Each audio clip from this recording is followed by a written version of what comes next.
What's up, guys? It's your boy Santos to Destroy, and I am back at y'all with part 4 of What If Naruto Was a Saiyan.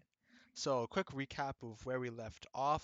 Naruto had just finished defeating Neji in the finals of the Chunin exams, and as the other matches progressed, we see Gaara's bloodlust raised to higher and higher levels until Gaara faces off against Sasuke, and Sasuke defeats him like he does in canon and the feathers start to rain down from the sky. That's where we're picking it off into the story. Right now, Sasuke is chasing after Gaara, Tamari, and Kankuro, whereas Saiyan Naruto, Sakura, Shikamaru, and Pakun would be dispelled like in canon to pursue our new opponents. And now Naruto, with his Saiyan senses and biology, would probably be one of the first to arrive at that scene, and probably he may outright defeat the sound tuning just due to his sand physiology and his enhanced strength, speed, and durability that they give him. So after this encounter, they still have Shikamaru, which is helpful. Even though he may not be much of a fighting help at this point, he could be used to help formulate strategies, even though the case could be made that Asuma would still arrive and escort Shikamaru out of the battlefield due to seeing his extremely weakened condition and like battle worn condition due to his fight against Tamari and Shikamaru's extremely low chakra reserves at this point of time. So I do believe Asuma would take Shikamaru out, not before making sure Naruto and Sakura like, know what they're doing and know what they're getting themselves into in this situation. And then he'd go off with Shikamaru to return to his father or just defend the village in general and not do such intense fighting. Now, Sakura would get snatched up by the Gaara Sandclaw like in canon, and Naruto would basically face off a partially transformed. Naruto would face off against a partially transformed Gaara and Shukaku, as Sasuke would be at his Chidori limit for the day, and his curse mark was not nearly developed enough, so we could not use that in the fight against Gaara. Now, the fight begins very much normally and it goes the same as canon, with Naruto getting absolutely fodderized, even despite the fact that he has his Saiyan biology. Except he keeps getting fodderized, but comes back stronger, a little bit stronger each time with every hit. Gets stronger and stronger until the hits from Gaara don't seem to really do much. And at this point, Gaara's getting annoyed, and he really thinks that he has to apply the pressure to Naruto. So in a show of extreme bloodlust, I do believe Gar would attempt to make a sand prison around Sasuke as well, which would cause Naruto to panic.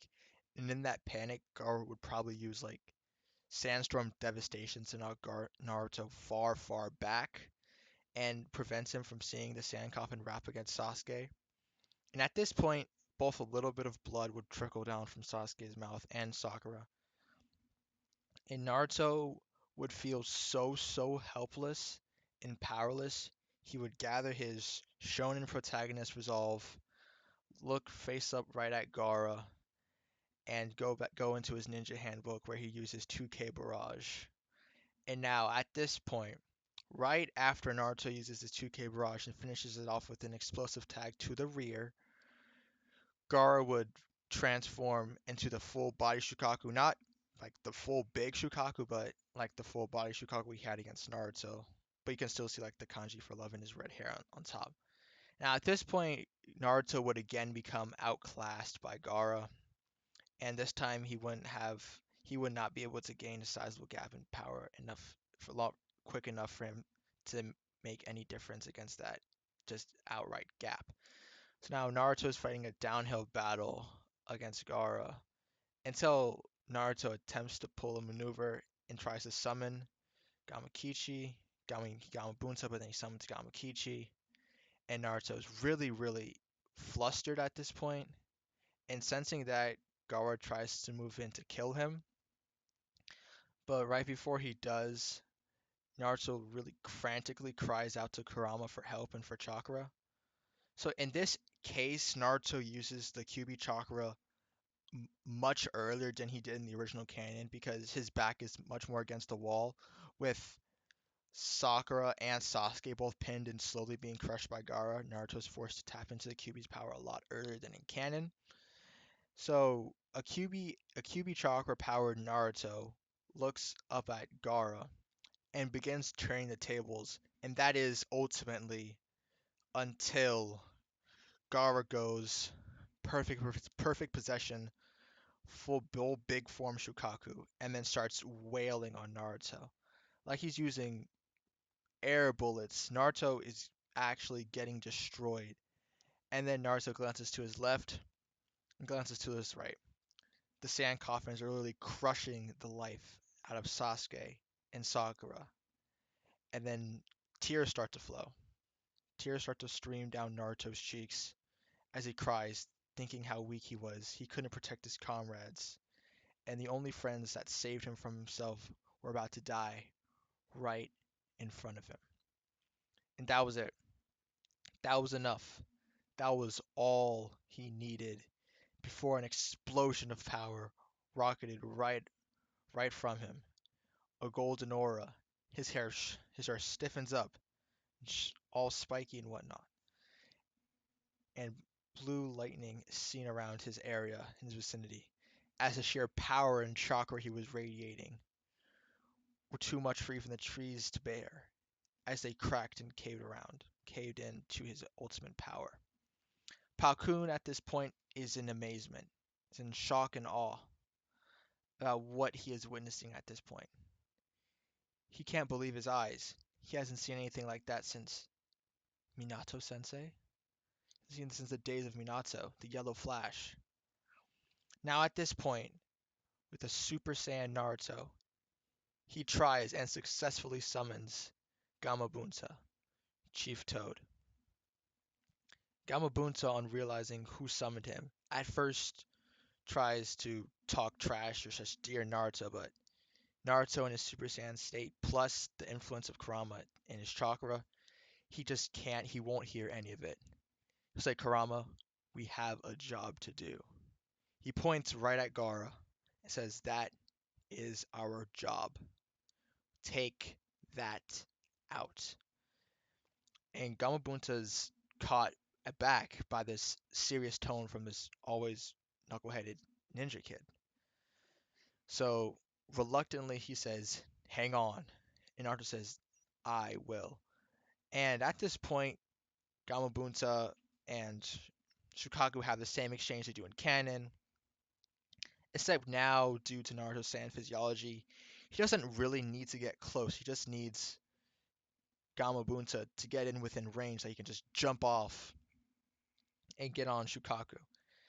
And now once Naruto is on Shukaku, he basically just breaks out of the stand restraints as they were just nothing to him. He walks up to Gaara, eyes red with the Kyuubi chakra, hair blonde sticking up, radiating power. With every step, he cleans away some of the sand just due to the amount of chakra he's outputting. He looks up at Gaara, opens his palm, jumps back, and unleashes a humongous chakra blast at Shukaku.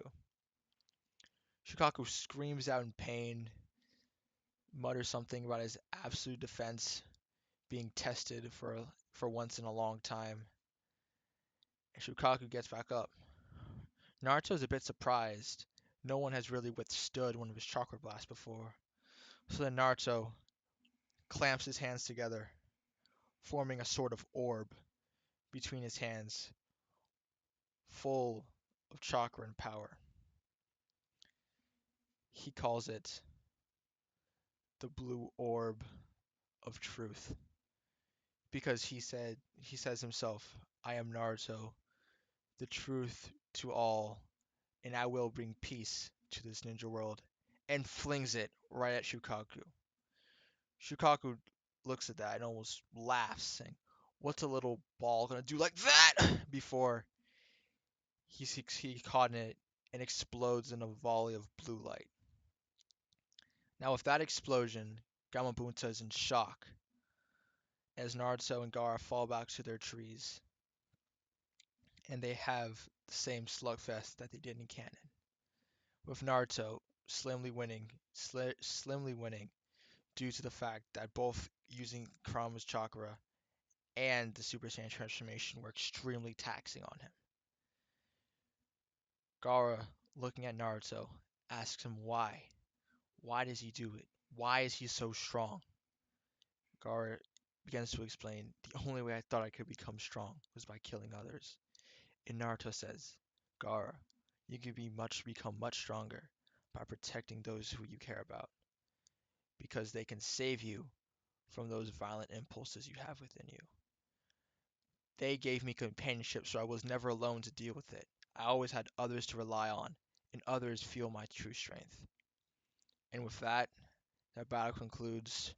Gaara admits defeat, though not physically, he has mentally given in. Sakura and Sasuke arrive sometime later to take up Naruto, same with Temari and Kankura. The third Hokage's funeral happens a couple days later, and the search for the fifth Hokage begins.